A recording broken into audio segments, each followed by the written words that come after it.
démantèle les réseaux de Satan dans le pays et sur le chemin. Je détruis tout complot de Satan avant, pendant et après cette mission au nom suprême de Jésus. Je renverse les hôtels et les forteresses du monde des ténèbres au nom puissant de Jésus. Père, glorifie ton Saint-Nom, oins ton serviteur, ouvre les yeux des aveugles, guéris les malades, ouvre les oreilles des sourds, Père Céleste, que tout esprit, tout démon lui soit soumis, Seigneur Dieu d'amour, au nom suprême de Jésus, pourvoie à tous les besoins qui sont liés à cette mission du Congo-Brazzaville, Seigneur, en cette année. Manifeste tes bontés au peuple, Seigneur, du Congo-Brazzaville. Que personne ne rate sa bénédiction en restant à la maison. Que tous viennent, tous ceux que tu veux bénir à travers cette mission, qui ne manquent pas à ces rendez-vous, Seigneur, qu'ils viennent massivement au nom suprême de Jésus. Merci, Père Céleste. Gloire à toi, Seigneur. Merci, Saint-Esprit, de glorifier le nom de Jésus. Gloire à toi, Jésus. Merci, Jésus. Alléluia. Amen, amen, amen. Que le Seigneur vous bénisse. Le jeudi passé, nous avons partagé un enseignement dont le titre était « L'obéissance et le progrès ». Amen. Si vous vous souvenez, nous avons dit ou nous avons vu que l'obéissance et le progrès sont intimement liés. Il n'est pas possible de progresser en tant qu'enfant de Dieu, en tant que serviteur de Dieu, si on vit là dans la désobéissance. Et nous avons abondamment parlé du cas du roi Saül qui, à cause de sa désobéissance, avait perdu la royauté alors qu'il pouvait évoluer et aller encore beaucoup plus loin. Nous allons voir un verset ici qui en parle aussi. Mais ces progrès ont été stoppés net parce qu'ils ne s'étaient pas bien comportés devant le Seigneur. Alors aujourd'hui, nous allons continuer en parlant du sujet suivant. Tu peux encore retrouver une vie de progrès. Tu peux encore retrouver une vie de progrès. Les jeudis, nous donnons des enseignements. Amen. Tu peux encore retrouver une vie de progrès, c'est notre thème de ce soir. Pourquoi? Parce que le message que Dieu nous a donné cet après-midi s'adresse aux gens qui progressaient normalement dans la vie, mais qui, pour une raison ou une autre, ont arrêté de progresser. Leurs progrès ont été stoppés net, pour une raison ou pour une autre. Nous allons le voir également dans ce message. Amen. Et je commence en lisant dans Galates chapitre 5. Galates chapitre 5 de 7 à 8. Tu peux encore retrouver une vie de progrès. C'est notre sujet. Et je lis dans Galates 5 de 7 à 8. La Bible nous dit ceci. Vous couriez bien. Qui vous a arrêté pour vous empêcher d'obéir à la vérité? Verset 8, cette influence ne vient pas de celui qui vous appelle. Amen. Les Galates couraient bien. Ils couraient bien.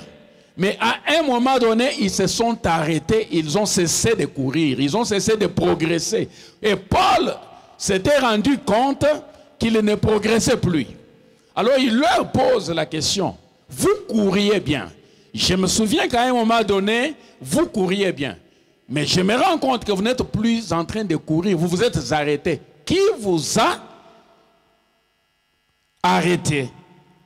Qui vous a envoûté, qui vous a ensorcelé? Qui fait que vous ne puissiez plus progresser? Pourquoi vous êtes-vous arrêté? Mais il conclut en disant au verset 8, je sais que cette influence ne vient pas de vous. Cette influence ne vient pas de celui qui vous appelle. Cette influence-là est extérieure et ne vient pas de vous. Et Paul, qui était un homme spirituel, qui avait le sens de discernement, dit, cette influence qui fait qu'aujourd'hui vous ne puissiez plus progresser, ne vient pas de vous. Ça ne vient pas non plus de celui qui vous appelle. Ça vient de quelque part. Amen. Ils progressaient, mais à un moment donné, ils ont cessé de progresser. Ils se sont arrêtés. Jérémie chapitre 17, verset 4, un verset que j'ai abondamment évoqué lors de mon intervention de jeudi dernier. Tu perdras par ta faute l'héritage que je t'avais donné. Amen. J'ai identifié deux types de causes qui peuvent faire que nous puissions nous arrêter, que nous ne puissions plus progresser. Il y a deux types de causes. Il y a des causes que je peux appeler des causes endogènes, des causes intérieures, qui sont à l'intérieur de nous-mêmes. Et il y a des causes qui sont extérieures ou exogènes, des causes qui viennent de l'extérieur. Ce n'est pas nous, mais l'influence vient de quelque part. C'est ce que Paul est en train de dire ici. Mais dans Jérémie 17, verset 14, par contre, on parle des causes qui sont à l'intérieur de nous-mêmes, qui proviennent de nous-mêmes. C'est nous-mêmes qui sommes à la base de notre arrêt. Alléluia.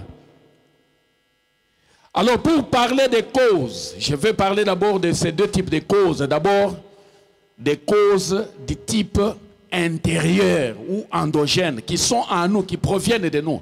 Et là, nous avions vu, pour revenir au cas de Saül, que Saül progressait, il progressait. À un moment donné, ces progrès ont été stoppés, pas parce que quelqu'un est venu de l'extérieur l'influencer, mais lui-même. Il a décidé de ne pas obéir à la voix de Dieu, au commandement de Dieu, et ces progrès ont été arrêtés. Se sont arrêtés net. Et quand vous lisez dans 1 Samuel 13, de 13 à 14, écoutez ce que Samuel lui dit. Samuel dit à Saül, tu as agi en insensé. Tu n'as pas observé le commandement que l'Éternel, ton Dieu, t'avait donné. L'Éternel aurait affermi pour toujours ton règne sur Israël. Et maintenant, ton règne ne durera point. L'Éternel s'est choisi un homme selon son cœur, et l'Éternel l'a destiné à être le chef de son peuple, parce que tu n'as pas observé ce que l'Éternel t'avait commandé. Samuel lui fait comprendre que tu aurais pu progresser beaucoup et aller beaucoup plus loin. Ton règne, l'Éternel aurait pu affermir ton règne sur Israël. Mais maintenant, il va les donner, il va donner la royauté à quelqu'un d'autre. Tu pouvais aller plus loin, Saül, mais à cause de ta propre faute, tu ne vas plus aller loin. Ça, c'est ce que j'ai appelé des causes endogènes ou intérieures qui font que nous ne puissions plus progresser, que nous puissions nous arrêter. C'est ce qui est arrivé à Saül. Deuxième exemple, dans 2 Chroniques, chapitre 26, de 15 à 16, et puis nous sauterons les autres versets pour lire les versets 21. Il s'agit du roi Osias. Je n'ai pas voulu lire tous les chapitres 26, puisqu'il y a beaucoup de choses qu'on nous dit à son sujet, beaucoup de progrès qu'il a effectués, beaucoup de succès qu'il a eu. Mais j'ai choisi un extrait pour vous faire comprendre que nous-mêmes, si nous ne faisons pas attention, nous pouvons aussi stopper notre propre progrès. Pas les sorciers, pas la tante là qui est au village, mais nous-mêmes. Écoutez ce que la Bible dit au sujet du roi Osias, qui avait très bien commencé. Hein? 2 Chroniques 26, de 15 à 16, d'abord. Et puis nous lirons les versets 21. Il fit faire à Jérusalem des machines inventées par un ingénieur et destinées à être placées sur les tours et sur les angles pour lancer des flèches et des grosses pierres. Sa renommée s'étendit au loin, car il fut merveilleusement soutenu jusqu'à ce qu'il devint puissant. Écoutez maintenant le verset 16. Mais lorsqu'il devint puissant, son cœur s'éleva pour le perdre. Il pécha contre l'Éternel, son Dieu, etc., etc. Verset 21. Le roi Osias fut lépreux jusqu'au jour de sa mort, et il demeura dans une maison, écarté comme lépreux, car il fut exclu de la maison de l'Éternel. Et Jotam, son fils, était à la tête de la maison du roi et jugeait le peuple du pays. Amen. Un homme qui avait bien commencé, qui progressait, qui montait. La Bible nous dit qu'il montait tellement qu'à un moment donné, il était devenu puissant. Mais lorsqu'il devint puissant, son cœur le poussa à sa propre perte. Ce n'est pas quelqu'un de l'extérieur. Ce sont des causes intérieures, propres à nous-mêmes. C'est nous-mêmes qui sommes à la base de notre propre perte ou de notre arrêt dans la vie. On ne sait plus progresser. Alors c'est un message qui va nous aider. Si au cours de cet enseignement, tu te rends compte que non, si tu ne progresses plus, c'est à cause de ta propre faute que tu puisses te repentir. Nous l'avons commencé le dimanche, le jeudi passé. Nous allons continuer encore aujourd'hui parce que le Saint-Esprit veut nous aider à rentrer en nous-mêmes pour que nous puissions nous repentir. Parce que nous ne pouvons pas continuer à chanter que 2023 c'est une année de progrès. Mais si en nous il y a des causes, il y a de mauvaises racines qui poussent, il y a des choses qui font que nous ne puissions pas progresser, nous pouvons continuer à chanter que 2023 c'est une année de progrès. Mais à la fin, au 31 décembre, nous allons nous rendre compte que nous n'avons même pas bougé d'un iota. On n'a pas bougé. Le roi Osias montait, il progressait très bien jusqu'à devenir très puissant. Mais lorsqu'il devint puissant, l'orgueil finit par envahir son cœur. Il est allé faire une chose qu'il n'était pas censé faire. Il n'était pas sacrificateur. Il entre là-bas pour faire des sacrifices. Pourquoi? Et même quand les hommes de Dieu interviennent pour lui dire, Osias, ça c'est pas ton rôle, tu n'es pas sacrificateur, c'est pas ton travail. Sors. Il discute, il s'entête, jusqu'à ce qu'il fût frappé de lèpre. Et il finit, au verset 26, on nous dit qu'il a fini sa vie comme lépreux dans une maison, enfermé dans une maison quelque part, parce qu'il était lépreux. Mais comment en est-il arrivé là? Par sa propre faute. Amen. Par sa propre faute. Mais il y a aussi des causes qui sont extérieures. C'est ce que Paul dit ici aux Galates. Je sais que cette influence ne vient pas. Ça ne vient ni de vous, ni de celui qui vous appelle. Ça vient de quelque part. Il y a des causes extérieures. Tu aimerais bien progresser dans la vie, mais il y a toujours cette pesanteur, ces forces qui interviennent pour t'empêcher de progresser, qui t'arrêtent, qui te stoppent. Tu ne peux pas aller plus loin. Des causes exogènes ou d'origine extérieure. Je lisais dans le livre d'Esdras, les enfants d'Israël qui étaient en captivité étaient retournés à Jérusalem pour rebâtir la maison de Dieu, le temple de Dieu. Mais écoutez ce qui leur arrive dans Esdras chapitre 4 de 1 à 6. Qu'est-ce qui se passe? Les ennemis de Juda et de Benjamin, Esdras 4 de 1 à 6, les ennemis de Juda et de Benjamin apprirent que les fils de la captivité bâtissaient un temple à l'Éternel, le Dieu d'Israël. Ils vinrent auprès des Zorobabel et des chefs de famille et leur dirent, nous bâtirons avec vous, car comme vous, nous invoquons votre Dieu et nous lui offrons des sacrifices depuis le temps de Sar, Hadom, roi d'Assyrie, qui nous a fait monter ici. Mais Zorobabel, Josué et les autres chefs de famille d'Israël leur répondirent, ce n'est pas à vous et à nous de bâtir la maison de notre Dieu. Nous la bâtirons, nous seuls, à l'Éternel, le Dieu d'Israël, comme nous l'a ordonné le roi Cyrus, roi des Perses. Alors les gens du pays découragèrent le peuple de Juda et l'intimidèrent pour l'empêcher de bâtir. Et ils gagnèrent le prix à prix d'argent des conseillers pour faire échouer son entreprise. Il en fut ainsi pendant toute la vie de Cyrus, roi des Perses, et jusqu'au règne de Darius, roi des Perses. Sous le règne d'Assyrus, au commencement de son règne, ils écrivèrent une accusation contre les habitants de Juda et de Jérusalem. Les ennemis du peuple de Dieu, puisque le temple avait été détruit, mais les Juifs qui étaient en captivité étaient venus pour reconstruire le temple de Dieu. Et quand les ennemis, la Bible nous parle au verset 1 que c'était les ennemis de Juda et de Benjamin, les ennemis, il y a toujours quelque part quelqu'un qui ne veut pas vous voir progresser.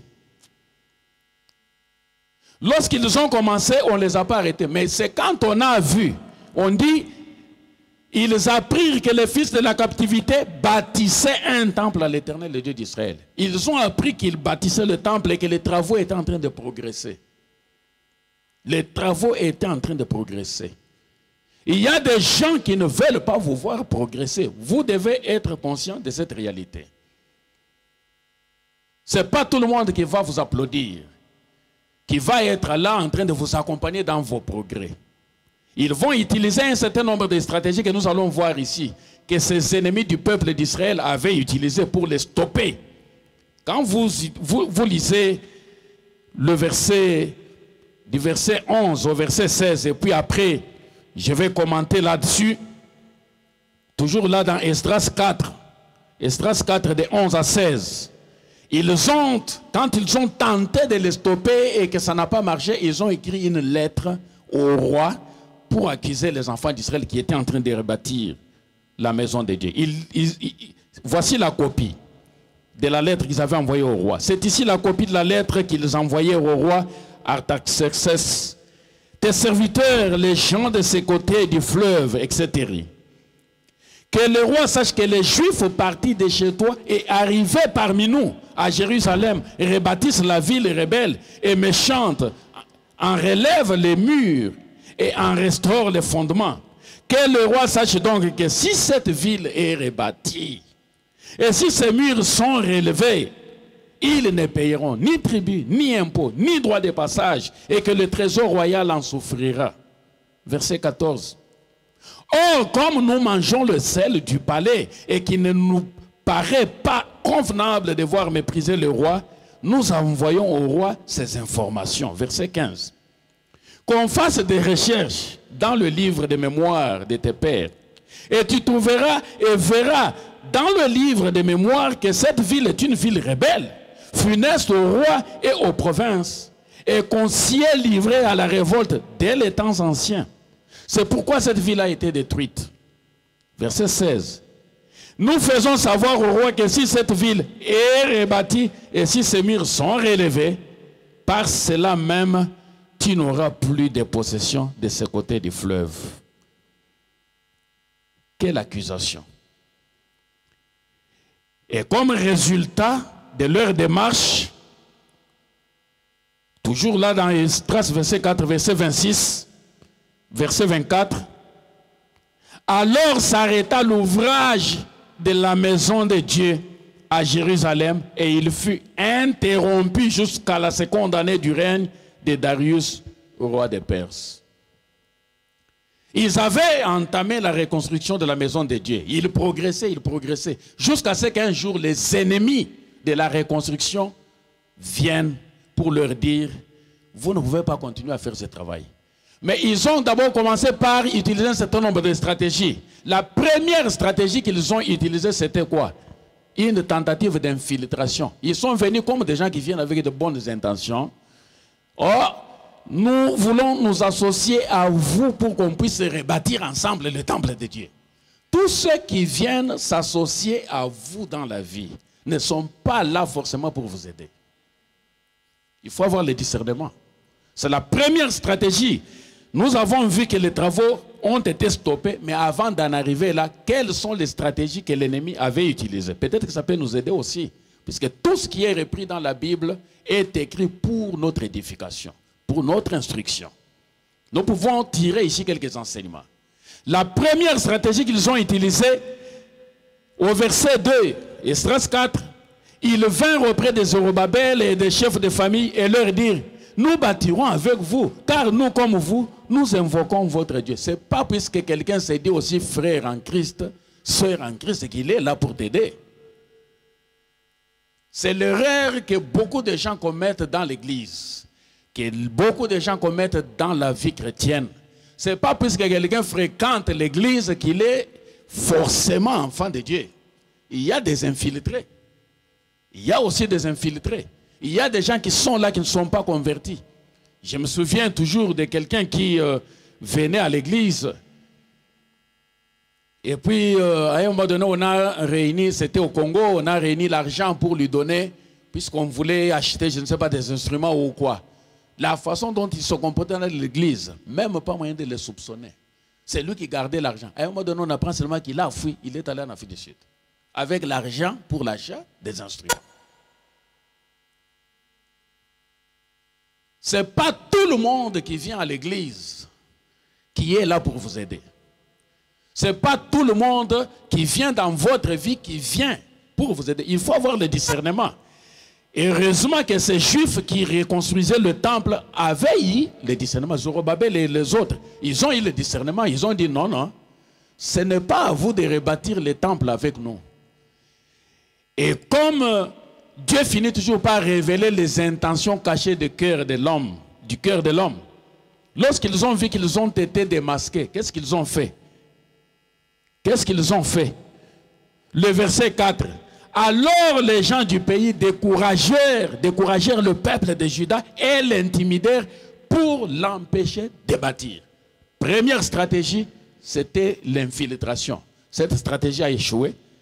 Ils voulaient s'associer, s'infiltrer dans les groupes de ceux qui bâtissaient. Ça n'a pas marché. Ils ont été dénichés. Ils passent à la deuxième stratégie. Quelle était la deuxième stratégie? C'était le découragement. Ils ont essayé de décourager le peuple. Satan va essayer de te décourager. Si tu vois dans la foi chrétienne, dans la vie, même comme vous venez, nous venons à l'église ici, quelqu'un qui est là, chaque fois qu'il te raconte des choses, c'est toujours des choses qui sont de nature à te décourager dans la foi. Il ne t'aime pas. Ça, c'est un ennemi de tes progrès. Il ne veut pas te voir progresser. Il ne veut pas te voir progresser. Il n'est pas là pour t'aider, il n'est pas là pour contribuer à tes progrès. Il est là pour stopper tes progrès. Il est là pour te stopper. Ils ont tout fait pour décourager le peuple. Et quand ils ont vu que ça ne marche pas, le verset 4 toujours, ils ont essayé de les intimider. Le diable, quand il verra qu'il essaye de te décourager, ça ne marche pas, il essaye d'infiltrer quelqu'un dans ton sillage. Il y a toujours des individus comme ça. Il est là, il se colle à toi, tu crois que c'est un frère, il t'aime. Mais il n'est pas là pour t'aider à progresser, il est là pour te stopper. Et quand il a échoué là-bas, il utilise le découragement. Le verset 4. Et quand cela échoue, toujours là au verset 4, il utilise l'intimidation. Il veut t'intimider. Il veut t'intimider. Le diable tel qu'il est là, il sait qu'il est vaincu. Satan sait que depuis la victoire de Jésus à Golgotha, il est vaincu. Par le sang de Jésus, il est vaincu. Tout ce qu'il essaye de faire dans votre vie, même au moment où je parle ici, c'est de l'intimidation. Il essaye de vous intimider pour voir si vous n'aurez pas peur. Mais quand vous lui montrez que vous n'avez pas peur, il va s'éloigner de vous. Il va s'éloigner de vous. Ces hommes étaient des hommes très courageux. Ils ne se sont pas laissés intimider. Ils ne se sont pas laissés intimider. Ils ont continué à rebâtir le temple. Au verset 5, on nous dit qu'ils gagnèrent à prix d'argent des conseillers pour faire échouer son entreprise. La corruption. Soyez au courant de toutes ces stratégies que l'ennemi utilise pour vous stopper, pour vous empêcher de progresser. S'il échoue dans une stratégie, le diable ne renonce pas. Ça, c'est une qualité que nous devons lui reconnaître. Il ne renonce jamais. Quand il essaye par ses moyens, il voit que ça n'a pas marché, il va venir par un autre moyen. Il a essayé avec le découragement, l'intimidation, l'infiltration, ça n'a pas marché. Maintenant, c'est la corruption. On a corrompu même des gens. Tout simplement pour qu'ils ne puissent pas continuer à rebâtir le temple. Faites attention avec la corruption. Le monde dans lequel nous vivons actuellement, c'est un monde dangereux. Vous pouvez être sorti d'une très bonne famille, vous avez eu une très bonne éducation, mais à cause du monde ou du milieu dans lequel vous vivez, vous vous retrouvez en train de faire des choses que vous ne comprenez pas. Totalement corrompu. Le monde vous a corrompu. La Bible est très claire et nette à ce sujet lorsqu'elle dit les bonnes mœurs corrompent, les mauvaises compagnies plutôt corrompent les bonnes mœurs. Les mauvaises compagnies. Vous ne pouvez pas fréquenter de mauvaises personnes et espérer continuer à vivre dans la crainte de Dieu, par exemple. C'est impossible. J'ai été très jeune, je sais de quoi je parle. Vous ne pouvez pas être dans un mauvais milieu et puis prétendre produire de bons fruits. Ça, c'est impossible. Ce serait un miracle quand même. Ce serait un grand miracle. Quelqu'un qui fréquente de mauvais amis et puis qui nous dit qu'il veut nous convaincre que lui, c'est un bon garçon, elle, c'est une bonne fille. Non, les choses qu'ils font là, moi, je ne fais pas ça. Mais si tu ne fais pas ça qu'ils font, pourquoi tu les fréquentes? Ils finiront par te corrompre. Ils vont finir par te corrompre. Il y a des choses, quand nous étions adolescents, j'ai vu un certain nombre de mes amis commencer à fumer. Parce que tel film, il veut aussi l'imiter. Ou bien on lui dit, pourquoi toi tu ne fumes pas? Toi, hein? Ça c'est que les gens des garçons. Allez, prends, essaye ça. D'autres ont commencé à fumer même du chanvre. Pas parce qu'ils le voulaient, mais à cause de l'entourage dans lequel ils étaient en train d'évoluer. Combien de jeunes filles ont détruit leur vie à cause de l'entourage, corrompues par l'entourage, par de mauvaises compagnies. Puisque tu veux aussi prouver que non, tu es libre, tu as grandi.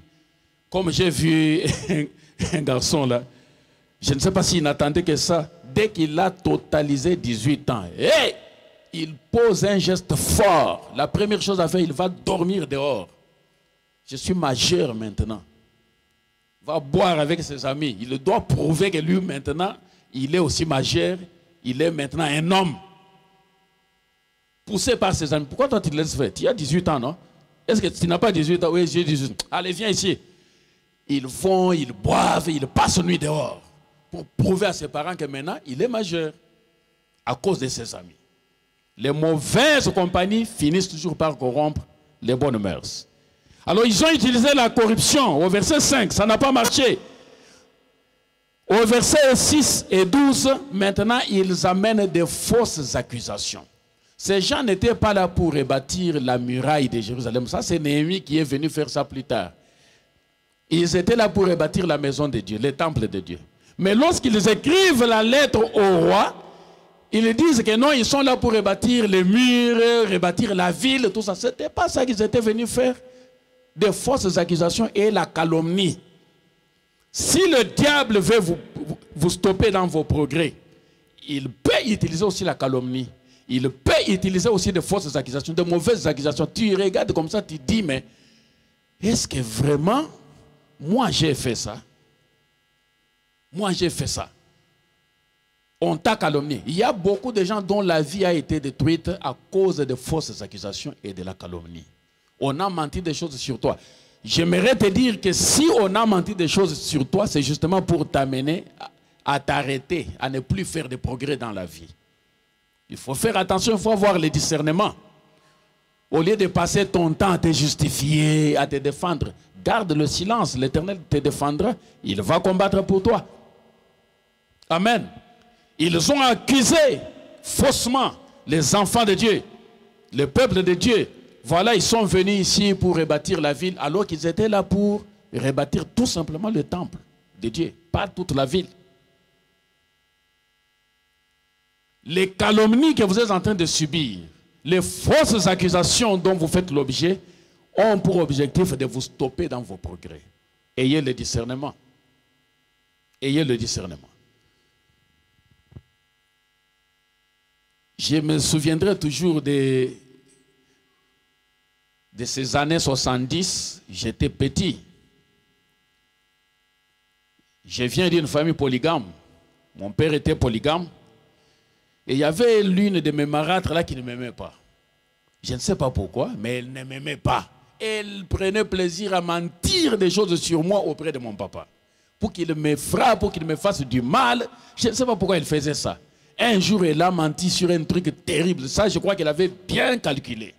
Elle s'est dit, ça si je dis à son père, il va le frapper, lui donner peut-être un coup, il va mourir, il va le tuer. Puisque ça, moi je suis sûr que ça c'était pour que mon père me tue. Je sais que par moments j'étais un peu turbulent, tout ça, comme tout enfant. Mais c'est une chose venant du Kasaï que je n'aurais jamais dû faire dans la vie. Elle voit mon père venir, elle va lui dire appelle Chibangu, demande-lui, moi je me lavais dans la douche. Ça c'est une accusation grave. Hein? Je me lavais dans la douche. Alors je les ai entendus, il est venu avec ses amis, ils m'ont regardé, et puis ils sont partis en disant, oh nous avons vu, demande-lui, ils ont vu quoi? Une chose comme ça, tu peux tuer un enfant. Mon père m'appelle là, moi je ne savais rien. Je l'ai dit aujourd'hui, je suis pasteur, je suis devant, je suis à la chaire. Je n'ai jamais fait ça. Mon père m'appelle, il me dit, ta maman telle me dit qu'il y a eu ceci, il y a eu cela. Est-ce que c'est vrai? Tellement que ce n'était pas vrai, j'ai fondu seulement en larmes. Puisque moi-même, je voyais déjà ma mort. Je savais que ça, c'est une accusation grave. J'ai fondu seulement en larmes. Je n'ai même pas répondu. Il m'a seulement regardé, il m'a dit, sors. Je suis sorti, je suis parti. Je n'ai jamais oublié ça. Ça, c'est aux années 70. Si je l'ai retenu, c'est parce que c'était une fausse accusation. Un mensonge. Une autre fois, on avait une petite sœur là, elle avait un enfant qui était SS. Papa ne voulait pas qu'on frappe cet enfant, puisqu'elle était maladive tout le temps. Papa vient seulement comme ça, il dépose sa moto. La petite là qui était assise là, poussée par sa maman, elle commence à pleurer. Elle commence à pleurer. Qu'est-ce qu'il y a? Qu'est-ce qu'il y a? Qu'est-ce qu'il y a? Papa lui demande, qu'est-ce qu'il y a? Oh, tu vas m'as frappé. Ah. Moi, je l'ai frappé dans la sorcellerie, ou bien dans la nuit, ou bien c'est quoi? Une fois encore, papa ne m'a pas touché, il n'a rien. Ça, c'est l'esprit de Dieu. J'étais innocent, je ne me suis pas défendu, je n'ai rien dit. Il m'a seulement regardé. Je ne sais pas, c'est l'esprit de Dieu qui l'avait conduit. Il ne m'a rien fait. Mais ces deux événements, je ne les oublierai jamais, puisque c'était du mensonge. Des fausses accusations, peut-être pour stopper mon avenir. Peut-être qu'on allait me donner un coup à la tête, ou comment j'allais tomber, mourir, et ma vie allait s'arrêter là-bas. Quand l'ennemi veut mettre fin à vos progrès, il peut aussi utiliser de fausses accusations. Ne soyez pas étonnés que les gens racontent des choses, si vous saviez les choses qu'on raconte sur les hommes de Dieu. Il y a un homme de Dieu que j'aime bien, que je respecte beaucoup au Congo. On était avec madame, là on va sur Facebook ou YouTube, on voit, oh, il a engrossé une fille aux États-Unis. Moi j'ai dit tout de suite à ma femme, tout le monde peut faire ça sauf lui. Il est conscient de la responsabilité qui est la sienne, il ne l'a pas fait. Jusqu'à aujourd'hui, je n'entends plus cette accusation. Et c'était faux. Quelqu'un dort chez lui, il invente seulement quelque chose comme ça pour détruire le ministère d'un serviteur de Dieu. Il a engrossé une fille aux États-Unis. Alors que ce n'était pas vrai. C'est tous les jours que le diable utilise la calomnie, de fausses accusations. Et c'est là pour l'objectif de vous empêcher de continuer à progresser. Amen. Alléluia. Alléluia. Alors faisons très attention. Car autour de nous, il y a un ennemi qui est déterminé, décidé à nous stopper dans nos progrès. C'est une année de progrès, mais le diable ne sera pas là pour nous applaudir, pour nous accompagner. Je partage avec vous ces choses pour que vous soyez avertis. Que le diable pourra utiliser l'infiltration. Vous aurez des gens qui vont venir, qui vont s'attacher à vous, pas parce qu'ils vous aiment, pas parce qu'ils veulent vous accompagner, mais parce qu'ils veulent vous stopper. Ils veulent stopper vos progrès. S'ils échouent là-bas, le diable va envoyer des gens qui vont venir pour vous intimider. Il va envoyer des démons d'intimidation. Le diable sait intimider les gens. Il peut vous intimider, vous avez peur. Vous vouliez entreprendre quelque chose pour avancer, il vous intimide. Il vous dit, est-ce que vous allez réussir? Comme une de mes tantes m'a dit quand j'arrivais à Kinshasa. Je suis venu, d'abord elle m'avait laissé à l'intérieur du pays, maintenant on se retrouve à Kinshasa. Elle a l'image de Chibangu qu'elle avait laissé à l'intérieur du pays, qui vient maintenant avec un diplôme qui dit que moi j'ai fini mes études, je viens pour poursuivre mes études ici à Kinshasa. Il dit, toi, tu vas étudier ici. Toi ici, tu n'as pas acheté ce diplôme. J'ai dit, ça c'est mon diplôme. Tu ne vois pas. Et plus tard, lorsque j'ai commencé à chercher du travail, elle est allée me sortir un carton Et dit, attends, je vais te montrer. Toi, tu vas trouver du travail ici, dans la ville de Kinshasa, ici. Attends, je vais te montrer. Et il va dans la chambre où dormait un oncle qui est maintenant aux États-Unis. Il dit, regarde ça. Tout ça, ce sont des demandes d'emploi de ton oncle tel. Il a fait des demandes d'emploi jusqu'à ce que ses souliers s'étaient troués. Il a marché, il n'a jamais trouvé même un petit boulot. C'est toi qui penses que tu vas trouver un travail ici. Moi, je lui ai dit, moi, je ne suis pas lui. Hein. J'arrivais au mois d'août et en décembre, j'avais mon premier boulot. Et jusqu'aujourd'hui, ça ne s'était pas arrêté. L'intimidation, on veut vous intimider. Regarde, tel est mort de cette maladie. Le diable utilise l'intimidation. Il l'a fait à l'époque d'Esdras et il n'a pas changé. Il continue à faire la même chose. Cette maladie tue les gens. D'ailleurs, on dit que cette maladie n'a pas de traitement. C'est une maladie incurable. Il t'intimide. Il te fait peur pour détruire ta foi dans les dieux qui guérit toutes sortes de maladies. Il peut te dire, mais est-ce que toi, tu crois que dans cette entreprise-là, on va t'engager? Regarde d'abord. C'est ce qu'il a fait avec Goliath devant David, devant les enfants d'Israël. C'était de l'intimidation. Il suscite un adversaire très grand de taille. Et c'est ce qu'il fait jusqu'aujourd'hui. Pour intimider tout le monde. Tout le monde était intimidé. Tous ces gens-là, les vaillants guerriers d'Israël qui fuyaient, qui partaient se cacher là. Vous pensez qu'ils fuyaient pourquoi? Ils avaient peur. Intimidés par la taille de Goliath. Intimidés par la taille de Goliath. Vous voyez tous ces gens-là partir se cacher. Ils fuient chaque fois que Goliath sort. Ils fuient. Ils vont se cacher dans les tranchées, tout ça. Pourquoi? Parce qu'ils avaient peur. Le diable savait qu'en utilisant quelqu'un d'une taille aussi gigantesque, il allait réussir à les intimider, à leur faire peur. Ne vous laissez pas intimider. L'avantage que nous avons aujourd'hui, nous de cette dispensation, c'est que nous savons que le diable est un ennemi vaincu. Satan est vaincu, les démons sont vaincus, nous les avons tous vaincus par le sang de Jésus. Eux, de cette époque-là, de l'époque de David, ils n'avaient pas la connaissance que nous avons. Nous savons que le diable est vaincu, il est réellement vaincu. Mais il peut utiliser l'intimidation. Il peut vous intimider. Vous allez chez le médecin comme ça, on vous donne le nom d'une maladie que vous n'avez jamais entendue. Fibromatose. On vous donne un nom, vous-même vous entendez seulement. Ça vous intimide, ça détruit votre foi. Vous étiez parti même en jeûne et prière, mais dès qu'on vous annonce ça, les noms seulement vous intimident et détruisent votre foi.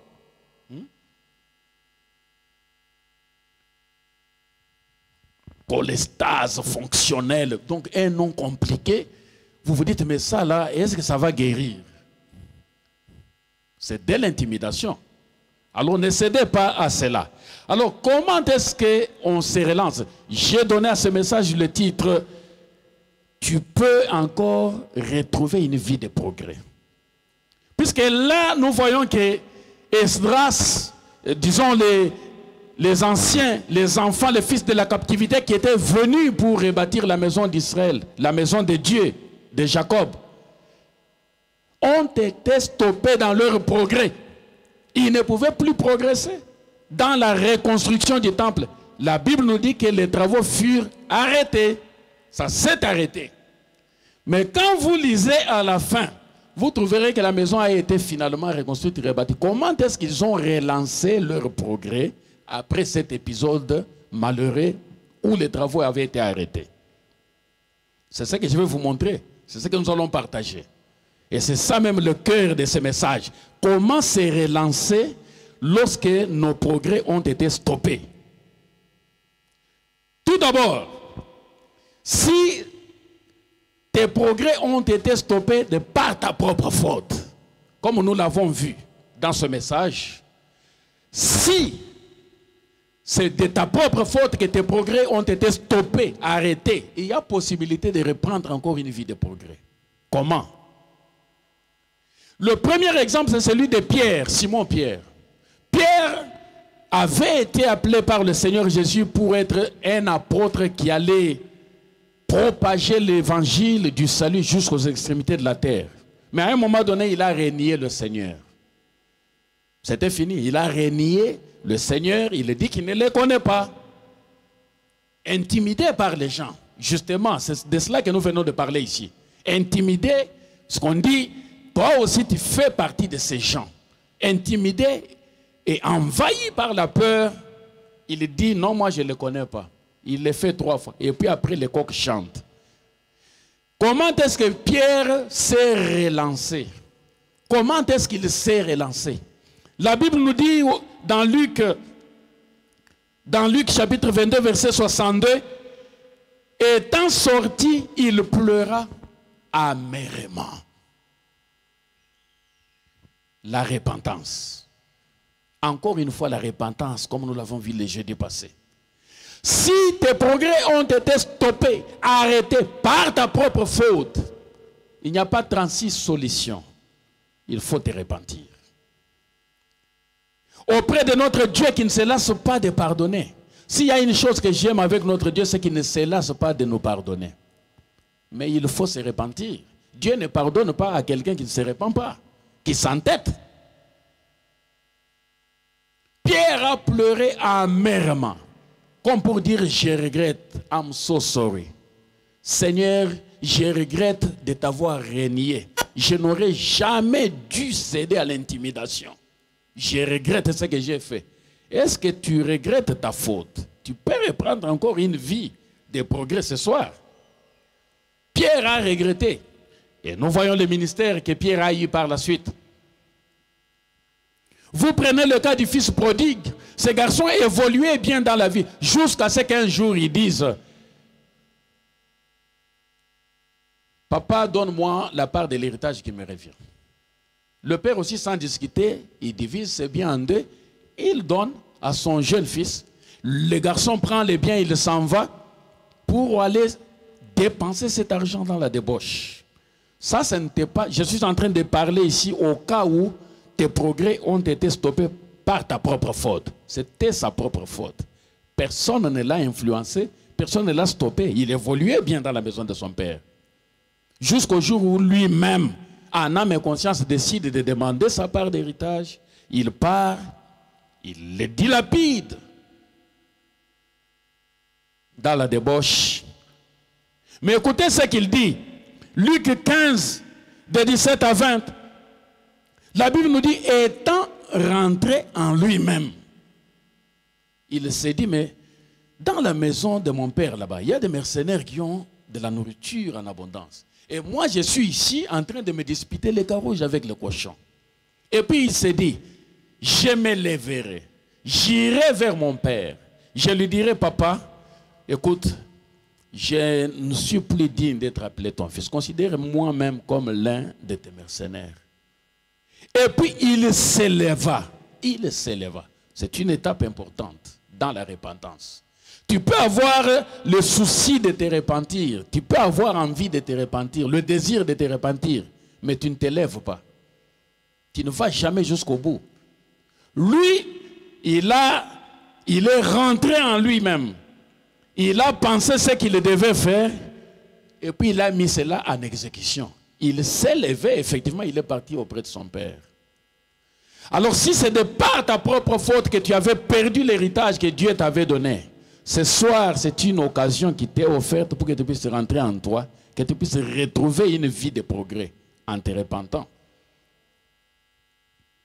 Apocalypse 2, verset 5 nous dit, souviens-toi d'où tu es tombé, repens-toi et pratique tes premières œuvres. Sinon, je viendrai à toi et j'ôterai ton chandelier de sa place, à moins que tu ne te rependes. Souviens-toi d'où tu es tombé. Qu'est-ce que tu as fait et qui bloque aujourd'hui ton avancement, tes progrès? Qu'est-ce qui fait que tu n'arrives plus à progresser dans la vie? Personne ne peut se tromper, ne peut tromper sa propre conscience. Notre conscience nous dit tout. Si dans la vie, je sais que non, les difficultés que je rencontre ici, c'est à cause de telles choses, même si je fais semblant devant les hommes, mais quand je rentre à moi, quand je rentre à la maison, quand je suis seul, je sais que non, non, non, non. Toutes les difficultés que je suis en train de vivre, même si les gens ne le savent pas, moi-même je connais la cause, je connais l'origine. Je sais pourquoi ça m'arrive. C'est ce qui est arrivé avec Jonas dans le cale c'est pas du bateau. Il était au fond du bateau là-bas. Quand on est allé le prendre là, mais tout le monde invoque, dit toi tu ne dis rien. Jonas n'est pas passé par 4 chemins. Tout de suite, sans tâtonner, il a dit non, je sais qu'il y a ça, j'ai fait ça, je suis en train de fuir devant la face de Dieu. Voilà pourquoi nous sommes dans cette situation. Tu sais, toi aussi comme Jonas, nous savons nous tous pourquoi nous sommes dans telle ou dans telle situation. Même si devant les hommes, on est en veste, costume, cravate, on fait semblant, tout ça. Mais quelque part, nous savons toujours que non. Si j'en suis arrivé là, c'est à cause de ça. Alors pourquoi perdre le temps au lieu de se repentir? Jusqu'à quand vas-tu continuer à être dans ce blocage? Jusqu'à quand tu vas continuer à être dans cette situation où tu es en stand-by, tu n'avances pas, c'est le statu quo. Ça fait longtemps que tu n'avances pas. Mais tu sais en toi pourquoi endurcir ton cœur. Aujourd'hui, ce soir, que ce soit toi qui es dans la salle, que ce soit toi qui me suis en ligne, si tu entends la voix du Saint-Esprit, répands-toi et retrouve la vie de progrès. Si tu sais que c'est de ta propre faute, répands-toi et retrouve la vie de progrès. Amen. Bref, c'est la repentance qui est la clé qui va t'aider à reprendre une vie de progrès. Si c'est de ta propre faute. Amen. C'est la repentance qui va t'aider. Dieu ne demande pas autre chose. Quelle demande aussi facile? C'est trop facile. Juste se repentir, aller auprès du Seigneur avec un cœur contrit, un cœur sincère, en s'humiliant. S'il faut jeûner, tu jeûnes. Tu jeûnes, tu pries pour demander des choses. Pourquoi tu ne peux pas jeûner, prier pour te repentir? J'ai déjà prié une fois. Dieu m'avait demandé de faire une chose. Je m'étais entêté et puis après, il y a eu des complications. Quand j'étais en Grèce ici, j'ai fait 3 jours de jeûne à sec, seulement pour me repentir. J'ai versé toutes les larmes que j'avais dans mon corps. Après, j'ai vu les choses se débloquer. Quand tu désobéis, Dieu te dit de faire quelque chose, tu t'entêtes. Et quand Dieu tient vraiment à ce que tu le fasses, il va te bloquer. Va te bloquer. Pourquoi continuer à endurcir son cœur? Alors, le deuxième type de causes susceptibles de nous empêcher de progresser ou qui susceptibles de nous stopper dans nos progrès, c'est ce que j'ai appelé les causes exogènes ou d'origine extérieure. Ça ne vient pas de toi, mais ça vient de l'extérieur. Ça vient de l'extérieur. Comme ce fut le cas dans Esdras chapitre 4, que nous avons lu. Les travaux se sont arrêtés, non pas parce que les Juifs qui étaient revenus de la captivité étaient fatigués, ils ne voulaient plus reconstruire le temple. Ce n'était pas ça.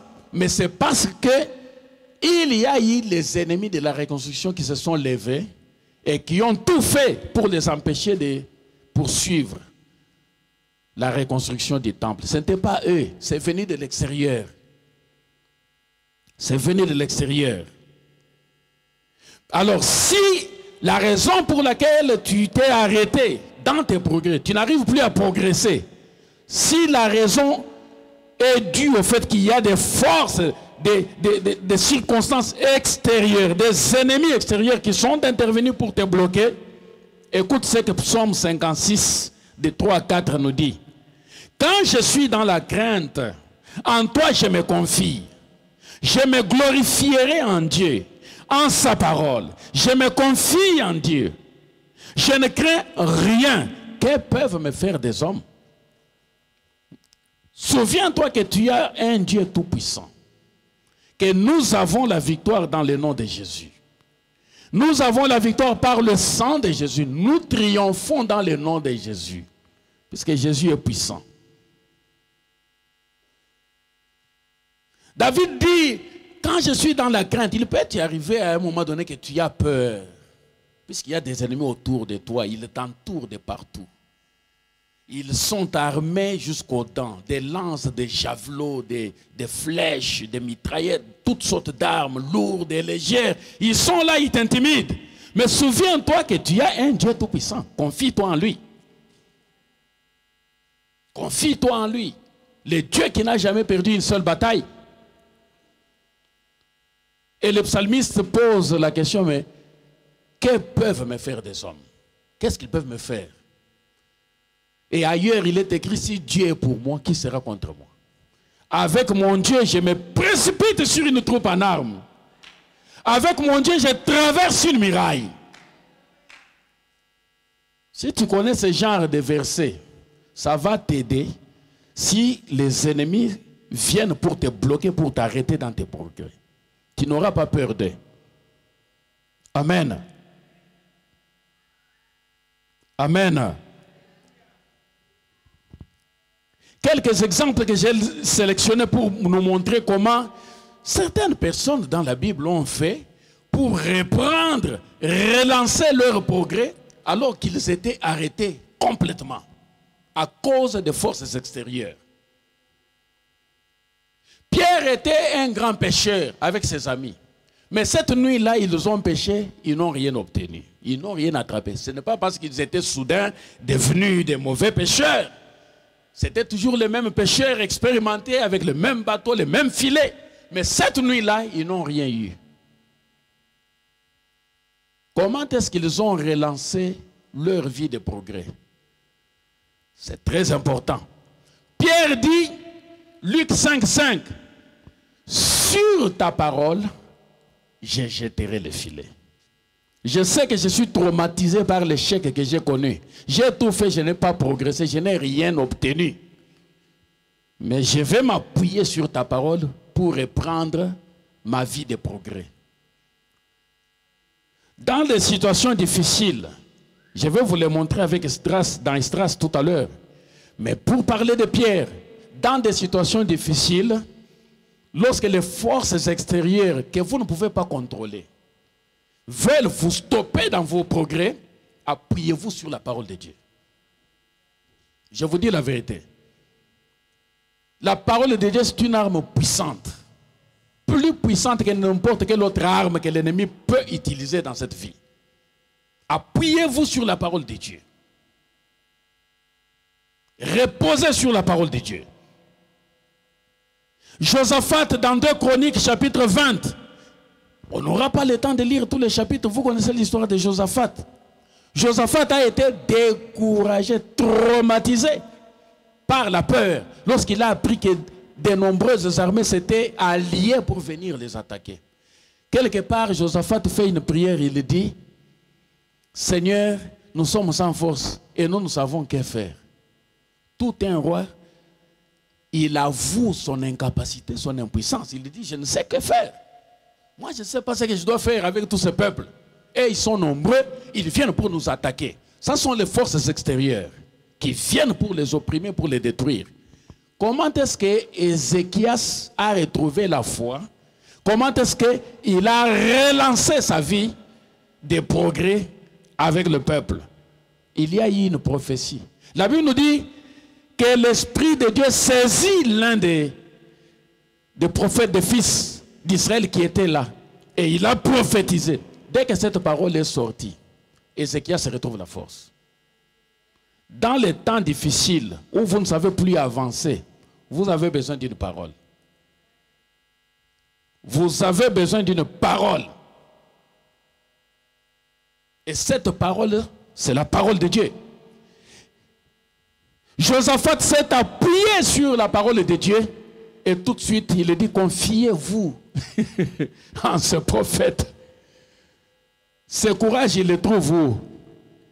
Il le trouve dans la parole qu'il vient d'entendre à travers cette prophétie qui est sortie. La parole de Dieu. Quand la parole de Dieu sort, il n'y a pas quelque chose qui peut l'arrêter. Il n'y a rien. Comme elle est en train de sortir en ce moment, cette parole que je vous donne, c'est la parole de Dieu. Si vous la saisissez, vous allez reprendre votre vie de progrès. Josaphat s'est appuyé sur cette parole. Il s'est relancé. La Bible nous dit, il s'est mis en route.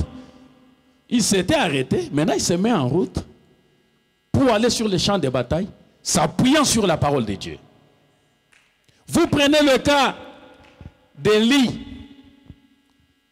Élie était au torrent de Kérit. Il était bloqué là. Puisqu'il était content, il buvait l'eau du torrent. Et le matin, le soir, il y avait ce corbeau qui lui amenait un morceau de pain, de viande et tout ça. Mais tout d'un coup, il n'y a plus rien, le torrent a séché. Élie ne sait plus qu'est-ce qu'il faut faire. Quand est-ce que Élie a bougé pour partir de là où il est, avancer, progresser, sortir de là, aller en ville? Qu'est-ce qui s'est passé? Il a reçu une parole. La Bible nous dit, la parole de l'Éternel lui fut adressée. Lève-toi, va à Sarepta. Dès qu'Élie a cette parole, il ne se pose pas 1000 questions. Est-ce que c'est vrai? Il y a la sécheresse. Bon, maintenant, on me dit même que c'est une veuve en plus. Est-ce que c'est vrai? Élie ne se pose aucune question. Il s'appuie sur cette parole et il avance. Dans les temps difficiles, dans les moments où vous êtes bloqué, vous ne savez plus progresser, appuyez-vous sur la parole de Dieu. Pas sur la parole des hommes. Pas sur la parole des hommes. Avancez. Vous prenez le cas du roi David. Dans 1 Samuel chapitre 30. La Bible nous dit que lorsqu'ils sont revenus à Tsiklag, ils ont trouvé que la ville était incendiée, leurs femmes, leurs brebis, leurs enfants étaient amenés en captivité. Comme butin de guerre. La Bible nous dit que David et ses hommes ont pleuré jusqu'à ce que les hommes n'aient plus la force de pleurer. Tout le monde parlait de lapider David et de lui faire du mal. Mais la Bible nous donne un détail important. David reprit courage en s'appuyant sur l'Éternel, son Dieu. Lorsque tu ne sais plus avancer, tu ne sais plus progresser, tu es bloqué, cherche une parole dans la Bible qui parle de ta situation, de ton cas. C'est vrai, Seigneur, les médecins ont dit que cette maladie n'a pas de traitement. Toi, tu dis quoi? Et dès que Dieu te parle, accroche-toi à cette parole. Accroche-toi à cette parole. David reprit courage en s'appuyant sur l'Éternel de son Dieu. Il dit au sacrificateur, apporte-moi les fautes.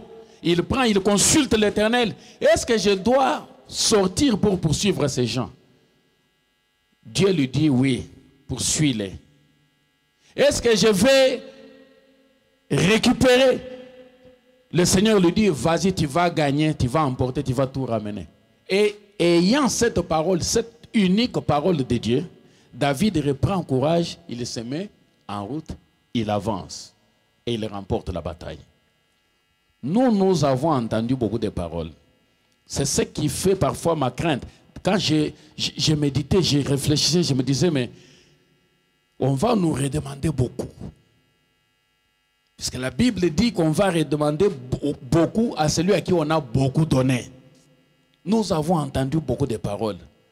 Pourquoi notre foi n'est pas aussi solide que la foi des gens de cette époque-là?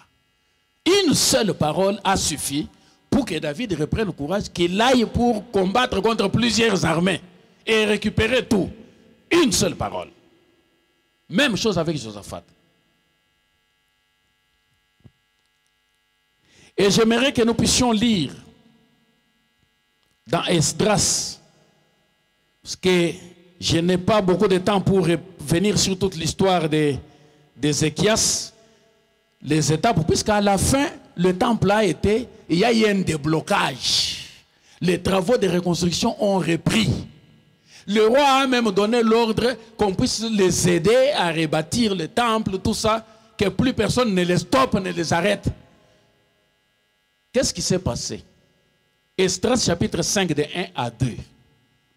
Les travaux se sont arrêtés au dernier verset du chapitre 4, tout ça, ça s'est arrêté, il n'y a plus rien, on les a calomniés, on les a accusés, on les a intimidés, on a tout fait, on a écrit au roi et le roi a donné l'ordre, allez, stop, ne rebâtissez plus le temple, ça s'est arrêté.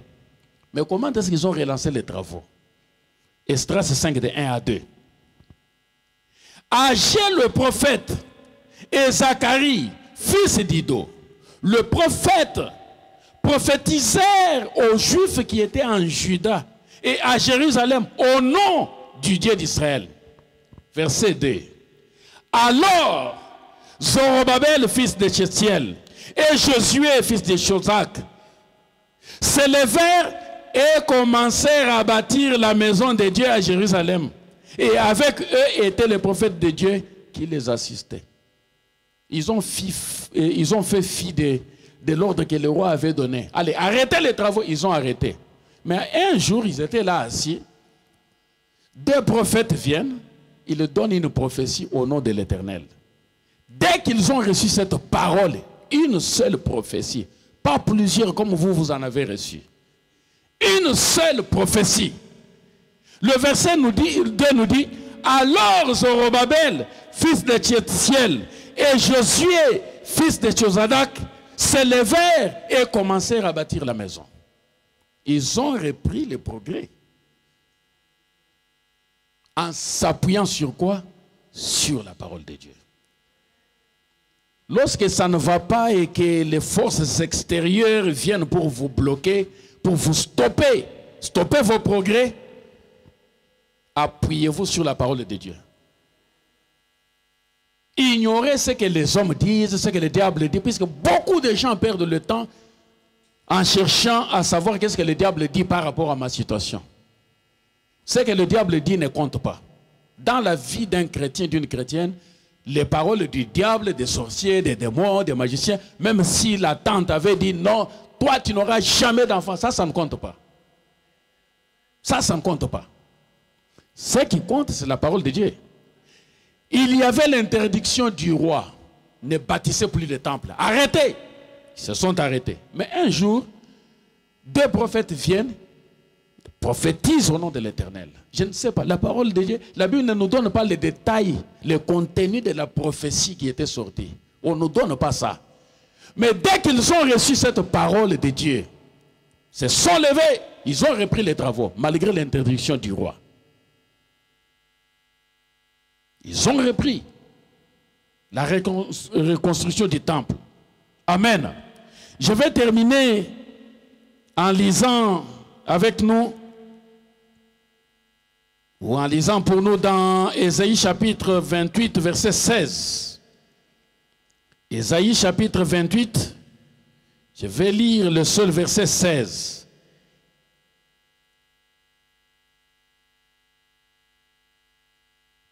Quel puissant verset. Ésaïe 28, verset 16. Écoutez ce que la Bible dit. C'est pourquoi, ainsi parle le Seigneur l'Éternel.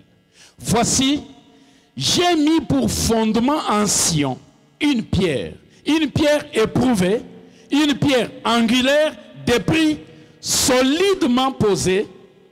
Celui qui la prendra pour appui n'aura point hâte de fuir. Amen. J'ai mis pour fondement en Sion une pierre éprouvée. Elle a subi toutes sortes d'épreuves, cette pierre. Une pierre angulaire, dépris, solidement posée. Celui qui la prendra pour appui n'aura point hâte de fuir. Et lorsque nous parlons de cette pierre, nous savons, vous et moi, qu'il s'agit de Jésus. La pierre angulaire, celle que les bâtisseurs avaient rejetée, mais qui depuis est devenue la principale de l'angle. C'est-à-dire que sans cette pierre, tout l'édifice s'écroule.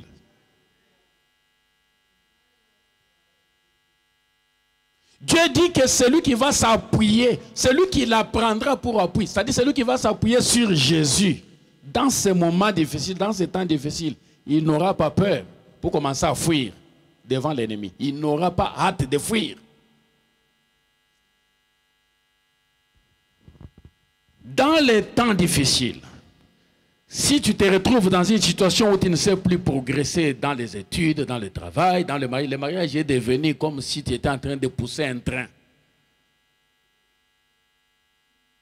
Imagine-toi, on te donne tout un train, on te dit de le pousser. C'est peut-être l'impression que tu as en ce moment.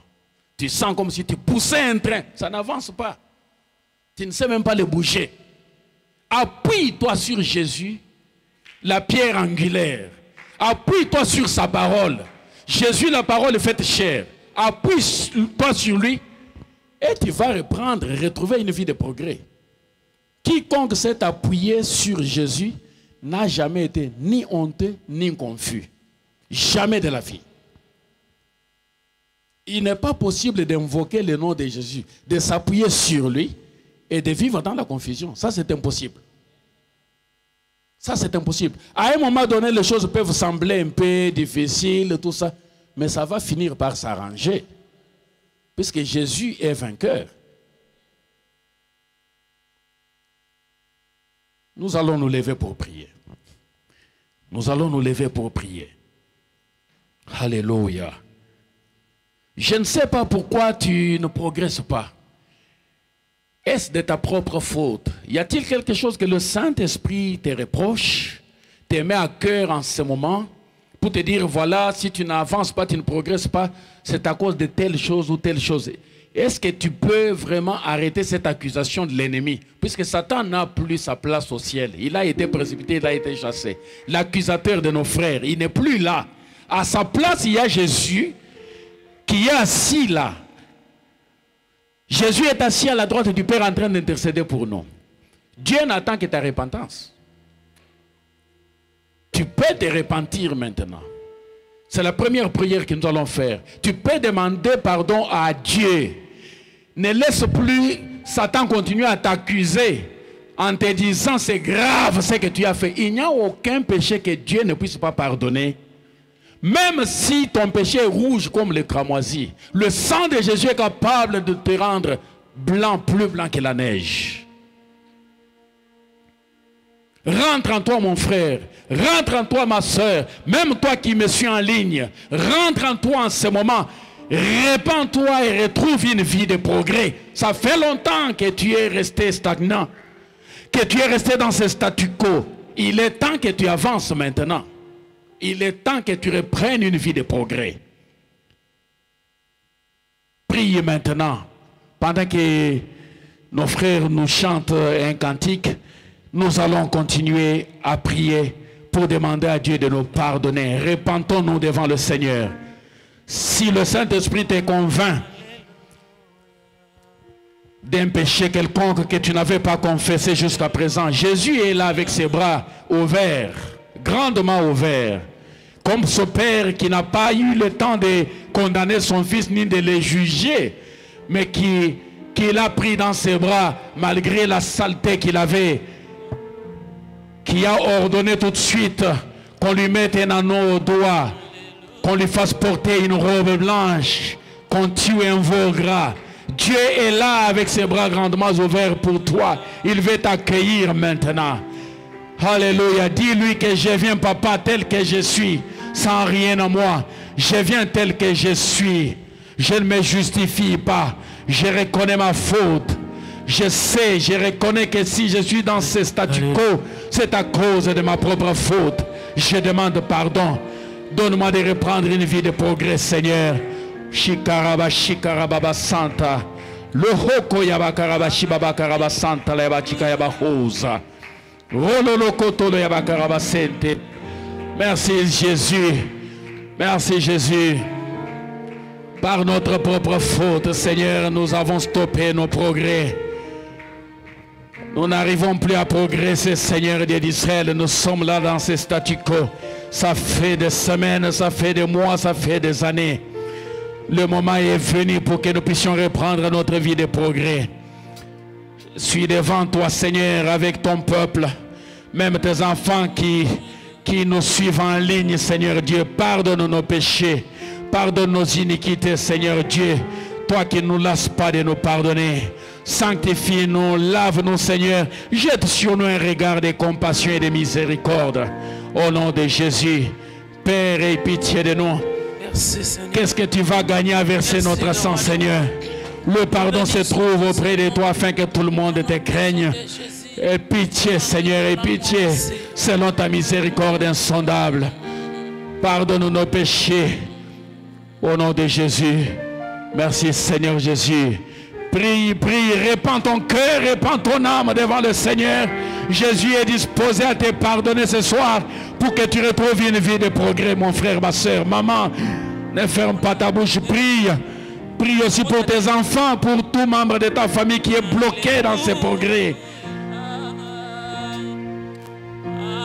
Alléluia. Alléluia. Pardonne-moi, Seigneur. Aie pitié de moi, mon Dieu, mon roi. Ta parole me dit que ta main n'est pas courte pour me sauver, ni ton oreille dure pour m'entendre. Mais que ce sont mes péchés, Seigneur, qui me bloquent, qui m'empêchent de progresser, qui empêchent ta main de me délivrer, Seigneur. Je reconnais mon péché, mon iniquité. Mon iniquité, Seigneur, est là étalée devant toi. Pardonne-moi, mon Père. Pardonne à ma femme, pardonne à mes enfants. Pardonne, Seigneur, à mes beaux-fils, petits-enfants, à mes frères et sœurs. Pardonne-nous, Seigneur Dieu d'Israël. Aie pitié de moi et de ma maison pour tout péché que nous avons commis et qui nous bloque, qui nous empêche de voir ta gloire. Car tous ont péché, sont privés de la gloire de Dieu, dit la Bible. Mais nous sommes justifiés gratuitement, Seigneur, par la foi en Jésus. Souviens-toi du sacrifice de Jésus sur la croix. Souviens-toi de chaque goutte que Jésus a versée sur la croix. Aie pitié, Seigneur d'Israël. Ganako kende paina papa, anako ndi mama be nanga, anako lova na ye papa, limbisa mabe nanga, anako lova na ye lisusu, ngai moko nako kite. Papa simba bomoi nanga, limbisa mabe nanga, gana kokende paina papa, gana kondima mabe nanga, gana koloba na ye papa, limbisa mabe nanga, gana koloba na ye lisusu. Ngai moko nako kite, papa simba bomoi nanga, limbisa mabe nanga, gana kokende paina papa, gana kondima mabe nanga, gana koloba na ye papa, limbisa mabe nanga. Gana koloba na ye lisusu, ngai moko nako kite, na pasimba bomoi nanga, limbisa mabe nanga. Nous allons prier pour l'église à mission. Nous allons répandre nos âmes. Nous représentons tous ceux qui ne sont pas là. Est-ce que nous pouvons tous aller à genoux pour demander à Dieu de nous pardonner, de pardonner à l'Église pour tout péché que l'Église a commis, toutes choses que nous avons faites en tant qu'Église qui a attristé le Saint-Esprit et qui bloque le progrès de l'Église à mission. Nous allons nous repentir au nom de l'Église. Ne prends pas ces moments à la légère. Prends cette prière au sérieux, maman, papa, mon frère, ma soeur. Répands ton âme devant le Seigneur. Pleure devant le Seigneur. Demande-lui pardon au nom de l'Église, au nom de ses ministères. Prions au nom de Jésus. Prions au nom de Jésus. Alléluia. Cette église est Père, Je viens devant toi au nom de l'église à mission, au nom du collège, au nom Seigneur de ce ministère, pour confesser tous nos péchés, te demander pardon Seigneur pour tout mal que nous avons fait, le péché dont l'église à mission s'est rendue coupable au niveau de sa direction, au niveau Seigneur du collège, au niveau Seigneur éternel de ses membres, tout ce que nous avons fait qui a attristé le Saint-Esprit, qui a provoqué ta sainte colère, qui fait que Seigneur les choses bloquent à tel niveau ou à un autre. Je demande pardon Seigneur, je suis devant toi. Qu'est-ce que tu vas gagner à verser notre sang? Seigneur, le pardon se trouve auprès de toi afin que tout le monde te craigne. Pardonne nos péchés, pardonne nos offenses, pardonne à l'église à mission, Seigneur Dieu d'Israël. Aie pitié, Seigneur éternel, de mon pasteur. Aie pitié de sa famille. Aie pitié de chaque membre du collège de l'église à mission. Aie pitié de tous les chefs de département de l'église à mission. Pardonne nos péchés, nos iniquités. Nous avons, Seigneur éternel, désobéi à ton saint commandement. Nous nous sommes haïs les uns les autres. Nous avons entretenu les animosités. Nous avons vécu dans des divisions. Nous avons désobéi, Seigneur, à ta parole dans les offrandes, dans les dîmes.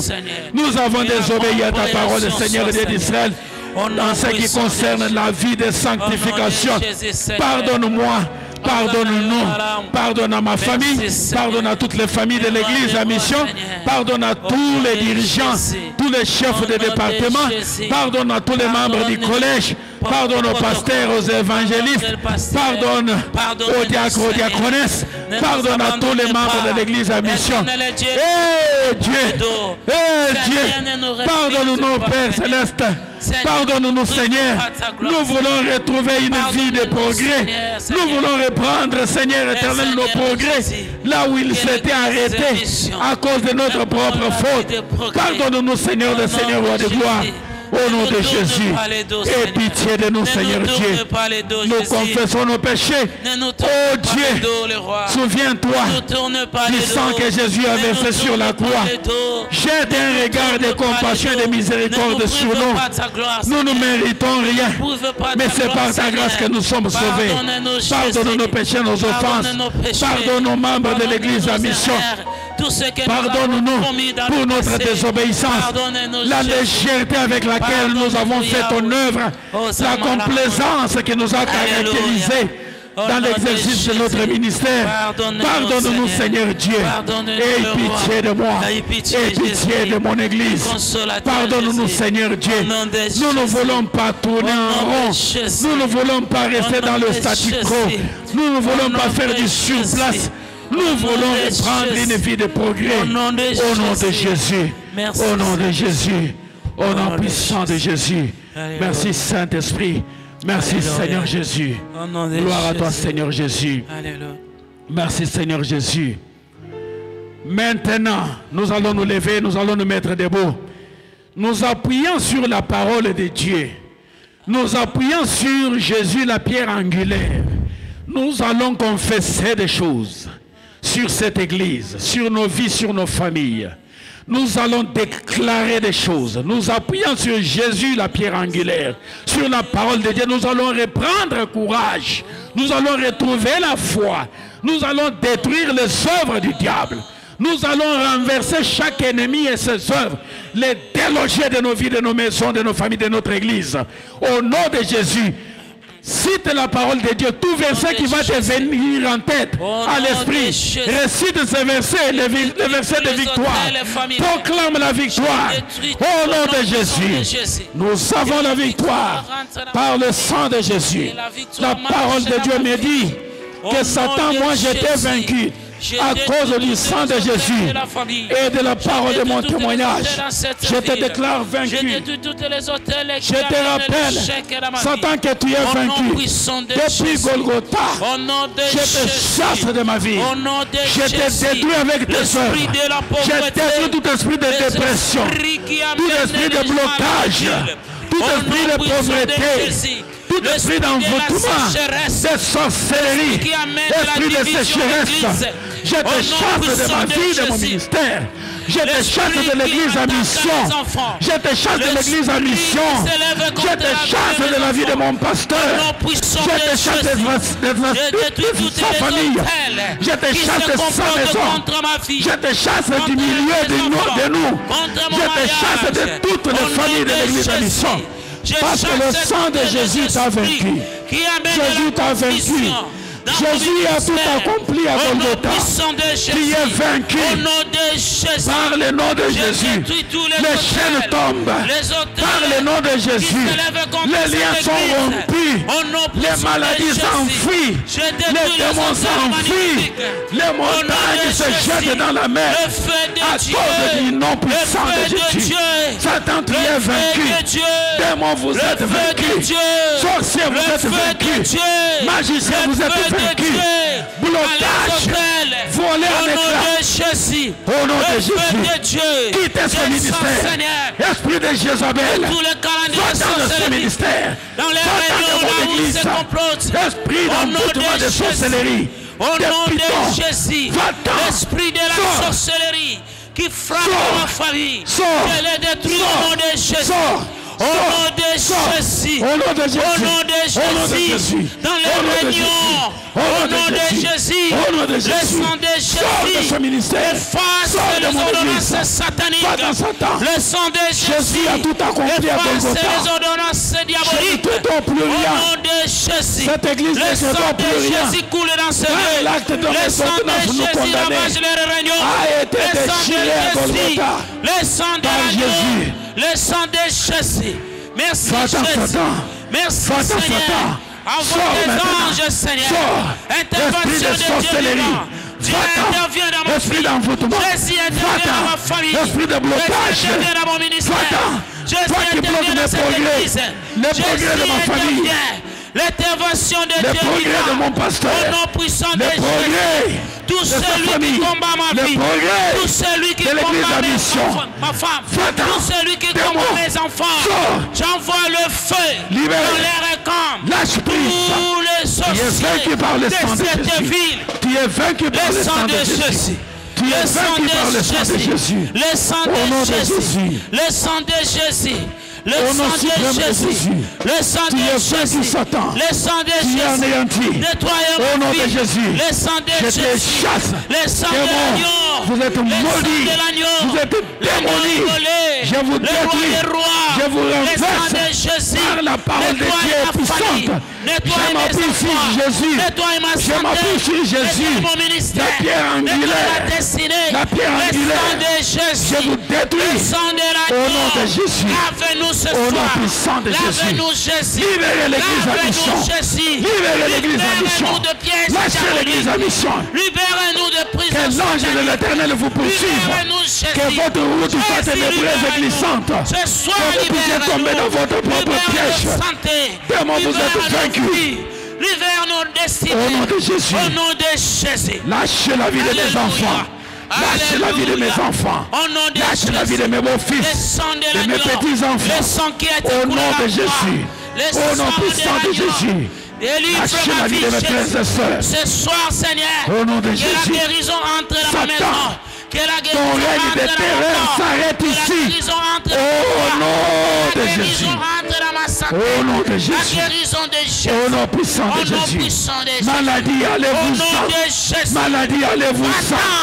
Au nom de Jésus. Au nom de Jésus. Au nom de Jésus. Merci Seigneur Jésus. Merci Saint-Esprit. Gloire à toi Jésus. Alléluia. Shiraba shikaraba saka chika yabasa hosa. Robo koroba shinte yabasanta. Londo koroba shika yababa hosa. Rometika yabasanta yabashika yabahosa. Rekelele ketele yabasanta. Rokindre kata yabakarakori ekente ba yabahosa. Romololo koto chokoroba shika yabasa hosa. Rebebebebe ba yabahosa. Romo shika yabasanta. Balele ketele yabakaraba shika yabasa.